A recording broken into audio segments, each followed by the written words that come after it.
Hello everyone, welcome to re academy. So industrial relation के lecture shoot कर रहे हैं हम लोग, और इस सीरीज़ में आज हम देखने वाले हैं evolution of industrial relation for UPSC EPFO. So start करने से पहले, क्या ये जो हम आज वीडियो देखने वाले, लेक्चर देखने वाले हैं आप, क्या ये आपके एग्ज़ाम के लिए इम्पोर्टेंट है? तो ये मेरे हिसाब से ही आपके एग्ज़ाम के लिए बहुत ज़्यादा इम्पोर्टेंट है, क्योंकि अगर आपको ये लगता है कि इंडस्ट्रियल रिलेशन या ईपीएफओ का एग्ज़ाम सिर्फ 2017 में हुआ था, तो आपको ये गलत लगता है।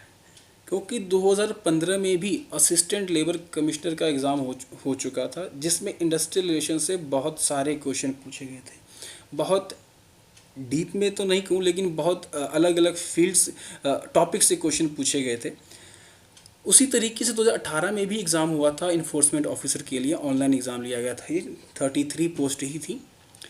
तो उस एग्ज़ाम में भी इंडस्ट्रियल रिलेशन से बहुत क्वेश्चन पूछे गए थे, बहुत ज़्यादा क्वेश्चन पूछे गए थे।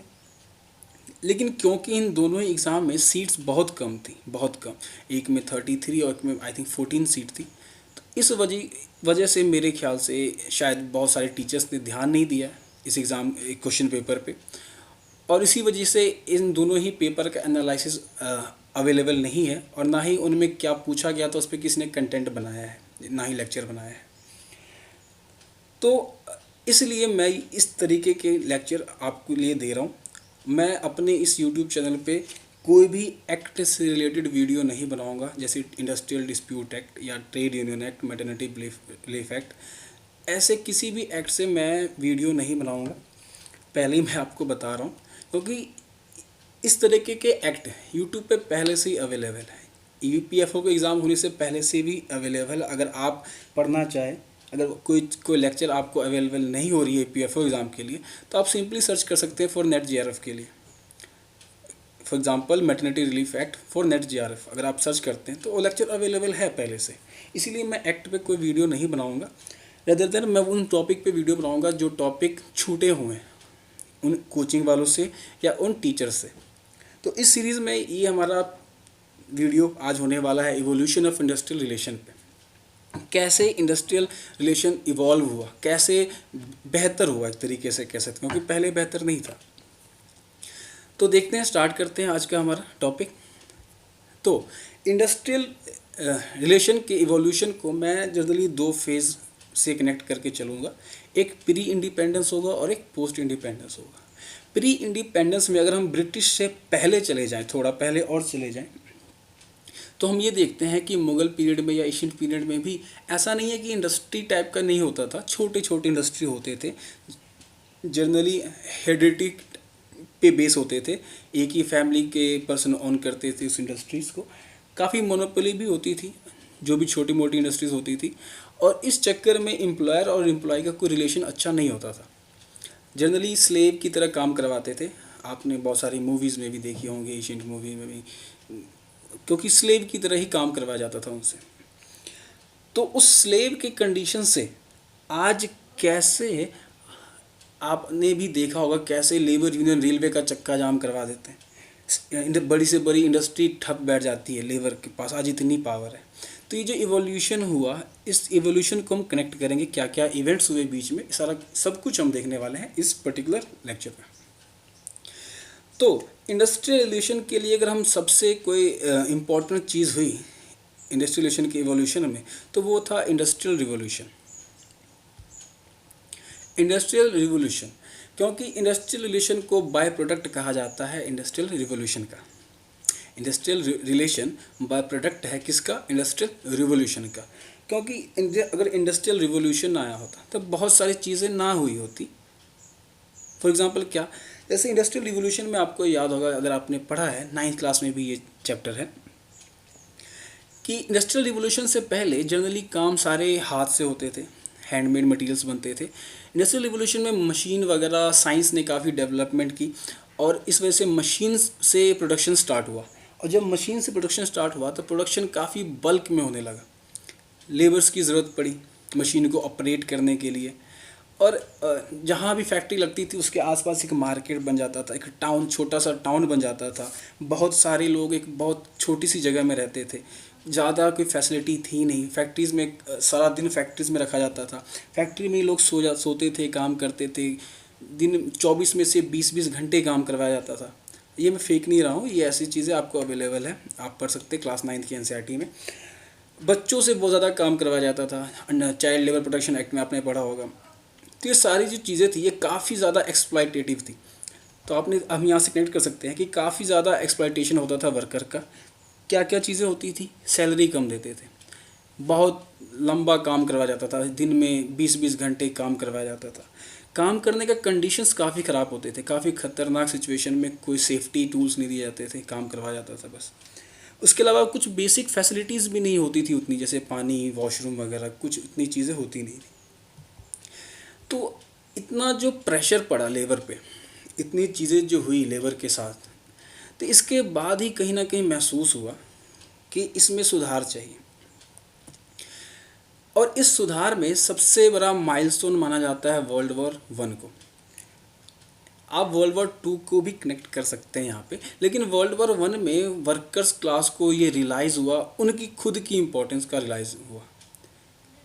क्यों? क्योंकि वॉर में चाहिए फूड, मटेरियल, काम करने वाले लोग चाहिए। उन्हें लगा कि अगर हम ना काम करें तो वॉर तो जीत ही नहीं सकते। उस टाइम लेबर को अपनी इम्पोर्टेंस का रियलाइज़ हुआ। उसके बाद वर्कर्स ने कहीं ना कहीं आवाज़ उठाई कि हमें राइट चाहिए, हमें रिलीफ चाहिए। राइट तो दूर की बात है, हमें रिलीफ चाहिए, आराम चाहिए। हम इतने घंटे काम नहीं करेंगे, हमें थोड़ी सैलरी दे दो अच्छी, हमें थोड़े बेसिक कंडीशंस दे दो, फीचर्स दे दो। अलॉन्ग विथ और भी बहुत सारी चीज़ें हुई। अगर आपने कनेक्ट करो, आप वर्ल्ड वॉर 1 हुआ 1914 में, 1919 में ख़त्म हुआ। इसी के साथ ILO बना, इस्टेब्लिशमेंट ऑफ ILO हुआ। ILO किसके लिए बनाया गया? इंटरनेशनल लेबर ऑर्गेनाइजेशन, लेबर्स की कंडीशन के लिए ही। यहाँ पे डिमांड उठी, वर्ल्ड वॉर 1 में डिमांड उठी, वर्कर को रियलाइज़ हुआ अपनी स्ट्रेंथ का, और उनकी स्ट्रेंथ के बाद उनके लिए इंटरनेशनल लेबर ऑर्गेनाइजेशन बनाया गया 1919 में। इसके बाद इंडिया में क्या हुआ? Establishment of AITUC, all India trade union Congress, 1920 में इस्टेब्लिश हुआ। ये क्यों हुआ? क्योंकि इंडिया ILO का फाउंडिंग मेंबर था, तो इंडिया का रिप्रेजेंटेशन करने के लिए एक ट्रेड यूनियन तो होना चाहिए था, और इसी के लिए बनाया गया था all India trade union Congress 1920। ठीक है। उसी के साथ और डेवलपमेंट्स क्या हुई? इंडियन ट्रेड यूनियन एक्ट 1926 पास हुआ, ट्रेड डिस्प्यूट एक्ट 1929 पास हुआ। इसके अलावा भी बहुत सारी चीज़ें, जैसे लेफ़्ट विंग काफ़ी ज़्यादा डेवलप हो रहा था, काफ़ी ज़्यादा प्रमोट हो रहा था। मजूमदार जिनका नाम था, जो लीड कर रहे थे, उनकी विचारधाराओं में भी लेबर के प्रमोशन की बात होती थी। और भी चीज़ें, बहुत सारी चीज़ें हुई। और इस सीरीज़ में आगे सबसे इम्पोर्टेंट क्या हुआ कि जो ILO बना, ILO के बनने के बाद, क्योंकि इंडिया एक फाउंडिंग मेंबर भी था, तो इंडियन गवर्नमेंट पे, हालांकि उस टाइम ब्रिटिश गवर्नमेंट थी, लेकिन उन पे थोड़ा प्रेशर आया कि आप फाउंडिंग मेंबर है, आपको अपने यहाँ के वर्कर्स के कंडीशन के लिए तो काम करना ही पड़ेगा। तो गवर्नमेंट ने स्टार्ट भी किया, कुछ स्टेप भी लिए ताकि इम्प्रूव किया जा सके वर्कर्स के कंडीशंस को। और इसी इम्प्रूवमेंट में, इसी काम में सबसे इम्पोर्टेंट जो माना जा सकता है वो था royal commission. British east India या ब्रिटिश इंडियन गवर्नमेंट ने रॉयल कमीशन को फॉर्म किया, जिसके चेयरमैन थे JH व्हीटली। ये नाम आपको याद रखना है, इससे एग्ज़ाम में क्वेश्चन, रॉयल कमीशन से एग्ज़ाम में क्वेश्चन पूछा जा चुका है। मैं रॉयल कमीशन पे एक डेडिकेटेड वीडियो भी लेके आऊँगा, उसमें हम चीज़ें डिटेल में करेंगे। लेकिन आपको फैक्चुअल पॉइंट याद होना चाहिए, क्योंकि एग्ज़ाम में यही पूछा गया था कि रॉयल कमीशन के चेयरमैन कौन है। इसे अपॉइंट कब किया गया? 1929 में। ठीक है। क्यों अपॉइंट किया गया? कि आप चेक करो 1929 में, आप ये चेक करो कि लेबर की एग्जिस्टिंग कंडीशन क्या है, उनकी हालात क्या है, उन्हें क्या क्या फेस करना पड़ रहा है, on the basis of health, standard of living, relation of employ employer relationship, और वेजेस, बेसिक कंडीशन देखो क्या है या नहीं है। तो रिपोर्ट सबमिट की, रिपोर्ट सबमिट करने के बाद गवर्नमेंट ने कुछ फैसले किए, और उस फैसलों में सबसे इम्पोर्टेंट क्या कह सकते हैं कि फैक्ट्री एक्ट 1934 पास किया गया, ताकि फैक्ट्रीज में, इंडस्ट्री में वर्कर्स की कंडीशन को सुधारा जा सके। सैलरी के लिए क्या किया? पेमेंट ऑफ वेजेस एक्ट 1936 पास किया, ताकि उनको पेमेंट मिल सके, ना कि काम करवाया जा रहा है और पेमेंट मिल नहीं रहा है। ठीक है। 1924 तक आ गए हम लोग। उसके बाद देखिए इसी पीरियड में वर्ल्ड वॉर टू भी हुआ। तो वर्ल्ड वॉर टू में ब्रिटेन ने क्या किया, रूल 81A पास किया। एक ऑर्डिनेंस के ज़रिए 6 महीने तक इन्होंने चलाया इस रूल 81A को। और इस रूल 81A से उन्होंने क्या किया, इन्हें रेगुलेट किया कि वॉर के टाइम में इंडस्ट्रियल रिलेशन को रेगुलेट किया कि ऐसा ना हो कि वॉर के टाइम में फैक्ट्रीज, क्योंकि फैक्ट्रीज पे प्रेशर आ गया, चीज़ें ज़्यादा प्रोडक्शन चाहिए थी आर्मी के लिए, तो ऐसा ना हो कि वर्कर्स पे ज़्यादा प्रेशर आ रहा है, उनकी कंडीशन का ध्यान नहीं रखा जा रहा है।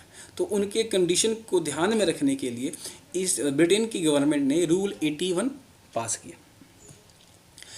इंडिया में क्या हुआ, इंडिया में जो हम कह सकते हैं एक काफ़ी जद्दोजहद के बाद जो एक ऑफिशियल स्टांस था गवर्नमेंट का, वो सामने आया 1942 में, जब एक त्रिपाठी लेबर कॉन्फ्रेंस किया गया और इसमें गवर्नमेंट के ऑफिशियल्स शामिल हुए। चेयर कर रहे थे डॉक्टर BR अम्बेडकर, ठीक है। त्रिपाठी मतलब 3 पार्टी, जैसे आज के टाइम में भी आपने इंडस्ट्रियल डिस्प्यूट एक्ट पढ़ा होगा, लेबर यूनियन एक्ट पढ़ा होगा, तो उसमें जो कंसोलिडेशन होता है, मीडिएशन होता है, वो त्रिपाठी होता है। एक लेबर की तरफ से आता है, एक एम्प्लॉयर की तरफ से आता है और एक गवर्नमेंट का ऑफिशियल होता है। तो ये तीनों लोग मिल के डिसीजन लेते हैं, फैसला करते हैं। तो उस टाइम ये त्रिपाठी स्टार्ट हुआ, इसमें BR अम्बेडकर गवर्नमेंट की तरफ से रिप्रेजेंट कर रहे थे और इंडियन लेबर कॉन्फ्रेंस था लेबर की तरफ से, और स्टैंडिंग लेबर कमेटी थी जो ऑफिशियल कमेटी जो ऑब्जर्व कर रही थी इन चीज़ों को। तो ये हमने अभी तक देखा प्री इंडिपेंडेंस क्या क्या चीज़ें हुई। पोस्ट इंडिपेंडेंस क्या हुआ, पोस्ट इंडिपेंडेंस जो सबसे पहले ही हुई 1947 में, वो हुआ इंडस्ट्रियल ट्रूथ रेजोल्यूशन। अब रेजोल्यूशन करता है क्या, ये कह रहा है कि हमें इंडस्ट्रीज़ को इंक्रीज़ करना है, हमें इंडस्ट्रियलाइजेशन बढ़ाना है। क्या करना है उसमें ग्रोथ चाहिए और हमें चाहिए जनरेशन ऑफ एम्प्लॉयमेंट, हमें नौकरी भी बढ़ाना है और इंडस्ट्री के ग्रोथ के लिए भी काम करना है। तो इसलिए ट्रूथ रेजोल्यूशन को अडॉप्ट किया गया। अब ये कहता क्या है, ये कहता है कि भैया अभी तो हम आज़ाद हुए हैं, हमारी कंडीशन उतनी ठीक नहीं है, हम गवर्नमेंट की कंडीशन इतनी ठीक नहीं है, तो आप क्या करो, आप मैनेज करो खुद से, आप लेबर और मैनेजमेंट आपस में मिल के बात करो, इंडस्ट्री में पीस रखो, स्ट्राइक को प्रिवेंट करो, काम रुकना नहीं चाहिए, एटलीस्ट 3 साल तक ये चीज़ें नहीं होनी चाहिए और 3 साल हमें क्या करना है, इंडस्ट्री के ग्रोथ पे काम करना है। तो एक समझौता था एक तरीके से। कॉन्स्टिट्यूशन के हिसाब से देखें तो DPSP भी वेलफेयर स्टेट की बात करती है और हम भी यहाँ पे इंडस्ट्रियल इवोल्यूशन की बात कर रहे हैं, इवोल्यूशन की बात कर रहे हैं, वर्कर्स के फ़ायदे की बात कर रहे हैं, वर्कर्स के वेलफेयर की बात कर रहे हैं। तो वो कौन से आर्टिकल्स हैं, आपसे एग्ज़ाम में पूछा जा सकता है और 2017 के एग्ज़ाम में पूछा भी गया है DPSP से ये क्वेश्चन 43 वाला, आर्टिकल 43 क्या कहता है। तो ये क्वेश्चन रिपीट भी हो सकते हैं क्योंकि देखिए रिपीट होते भी हैं। 2015 का जो एग्ज़ाम हुआ था और 2018 के पेपर में जो एग्ज़ाम हुआ था उसमें लगभग 10 से 12 क्वेश्चन रिपीटेड हैं, क्योंकि एक्ट आपके पास एक ही है ना। आप इंडस्ट्रियल डिस्प्यूट एक्ट से लगातार आप 4 बार एग्ज़ाम लोगे, 5 बार एग्ज़ाम लोगे, तो नए क्वेश्चन कहाँ से बनेंगे, उसी एक्ट से ही कहीं ना कहीं से बनाना पड़ेंगे, तो क्वेश्चन रिपीट होते हैं। तो इसी तरीके से रिपीट हो भी सकते हैं, इसलिए मैं कह रहा हूँ आपको ये चीज़ पता होनी चाहिए, इसलिए मैंने यहाँ पे ये चीज़ लिखी है कि DPSP भी बात करता है वेलफेयर स्टेट की। और वेलफेयर स्टेट में अगर हम लेबर के लिए बात करें तो लेबर के लिए 4 आर्टिकल है जो लेबर की बात करते हैं। आर्टिकल 38 क्या कहता है promotion of welfare of people के वेलफेयर के लिए काम करो भाई, सरकार को कह रहा है कि पीपल के वेलफेयर के लिए काम करो, तो ये हमारा इंडस्ट्री के लिए भी काम आ सकता है। आर्टिकल 42 क्या कहता है, आर्टिकल 42 कहता है just and human condition of workers and maternity relief, कि आपकी इंडस्ट्री में फैक्ट्री में काम करने लायक सिचुएशन तो होनी चाहिए, तभी ना वर्कर काम करेंगे, और मैटरनिटी रिलीफ भी दो अपने वर्कर्स को। तो ये आर्टिकल भी लेबर लॉज के लिए इम्पॉर्टेंट है। आर्टिकल 43 क्या कहता है, आर्टिकल 43 कहता है लिविंग वेज तो दो, एक अच्छी वेज जिनमें उनका स्टैंडर्ड ऑफ लिविंग मेंटेन हो सके, उतनी वेज तो दो, ठीक है। आर्टिकल 43 क्या कहता है, ये कहता है पार्टिसिपेशन ऑफ वर्कर्स, मतलब ट्रेड यूनियन की बात कर रहा है। आर्टिकल 43A ट्रेड यूनियन की बात कर रहा है। तो ये चारों article exam point of view से बहुत इंपॉर्टेंट है। इसके बाद पोस्ट इंडिपेंडेंस और क्या चीज़ें हुई जो इम्पोर्टेंट है, तो एक इंडस्ट्रियल पॉलिसी रिजोल्यूशन 1956 पास किया गया। देखिए, मैं इस वीडियो में आपको कनेक्शन बता रहा हूँ कि प्री इंडिपेंडेंस या ब्रिटिश से पहले से लेके अभी तक जो टेल चल रहा है उसमें क्या इवोल्यूशन हुआ हो। मैं इन सारे टॉपिक्स पे अलग से वीडियो लाऊंगा क्योंकि ये काफ़ी बड़े टॉपिक है। फर्स्ट नेशनल लेबर कमीशन से सेकंड नेशनल लेबर कमीशन से एग्ज़ाम में आया हुआ है। आप 2015 के असिस्टेंट लेबर कमिश्नर का क्वेश्चन पेपर चेक करो, उसमें क्वेश्चन आया हुआ है। तो ये इम्पॉर्टेंट भी है और काफ़ी लेंदी भी है टॉपिक, तो मैं इसलिए इन सब का अलग से एक वीडियो बनाऊंगा। तब तक के लिए आप कनेक्ट करो इस चीज़ को कि 1956 में क्या इंडस्ट्रियल पॉलिसी, इंडस्ट्री में क्या पॉलिसी होनी चाहिए, इसके लिए एक रेजोल्यूशन पास किया गया 1956 में। 1966 में एक फर्स्ट नेशनल लेबर कमीशन बैठाया गया, एक कमेटी बैठाएगी जिसको चेयर किया था पीबी गजेंद्र गडकर ने। इम्पॉर्टेंट नाम है, काफ़ी इम्पोर्टेंट नाम है, ये आपको पता होना चाहिए। उसके बाद कमेटी ने अपनी रिपोर्ट दी। मैं सारी चीज़ें डिस्कस करूंगा अलग से क्योंकि अगर इसमें डिस्कस करने लगे तो काफ़ी लंबे रिकमेंडेशन है, काफ़ी 1700 पेज का रिकमेंडेशन है। एक छोटे से वीडियो में हम डिस्कस नहीं कर सकते, लेकिन लेबर के फैसिलिटीज़ के लिए कमेटी बैठाई गई थी कि लेबर में क्या रिफॉर्म कर सकते हैं लेबर लॉज में। उन्होंने अपनी रिपोर्ट दी, 1966 में अपॉइंट हुआ, 69 में आई थिंक रिपोर्ट दी थी। फिर सेकंड एक national commission on labour setup किया गया 15 अक्टूबर 1999 को, और इस कमेटी ने रिपोर्ट दी 2002 को। इसके चेयरमैन क्या थे? रविंद्र वर्मा। ये काफ़ी इम्पोर्टेंट बात है, आपको ये पता होना चाहिए, इस चीज़ को रट लो, एग्ज़ाम में आ सकता है क्योंकि इस पर्टिकुलर टॉपिक से एग्ज़ाम में क्वेश्चन पूछा जा चुका है 2015 में और क्वेश्चन रिपीट होते हैं, तो इस बार क्वेश्चन आने के चांसेस है। नेक्स्ट देखिए, चलिए अब आगे हम लोग देखते हैं।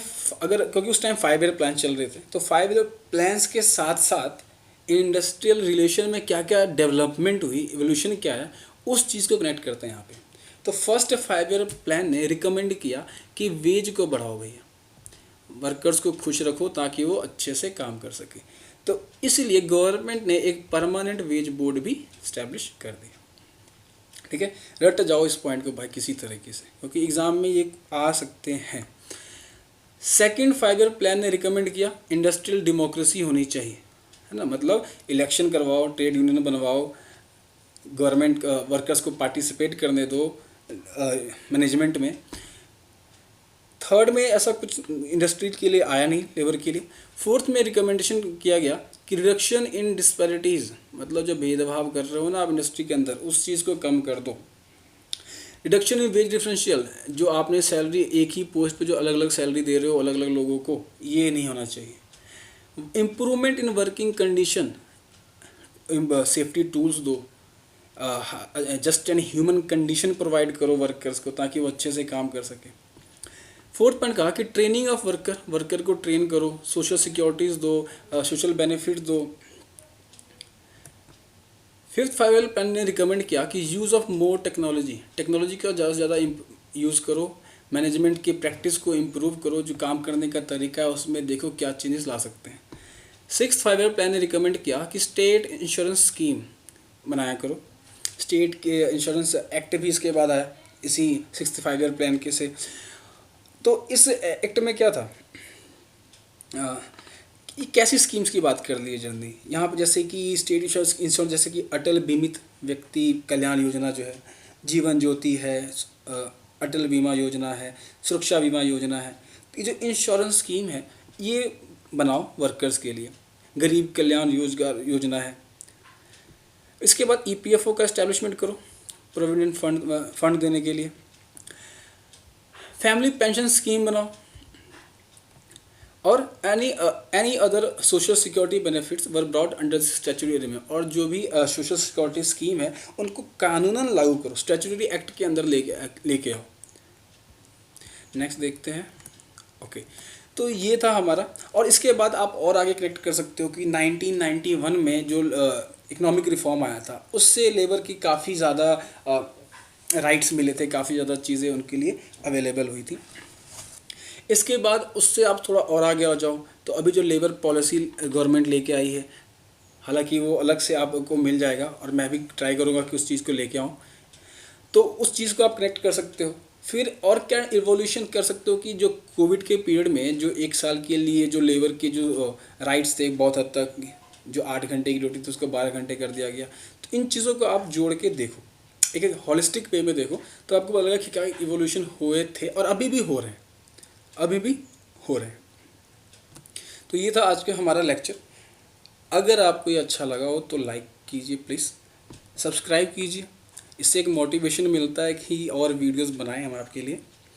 और आप इस पर्टिकुलर लेक्चर का PDF ले सकते हैं हमारे री एकेडमी चैनल पे, टेलीग्राम के चैनल पे जाके। तब तक के लिए अपना ख्याल रखिए, स्वस्थ रहिए। Thank you.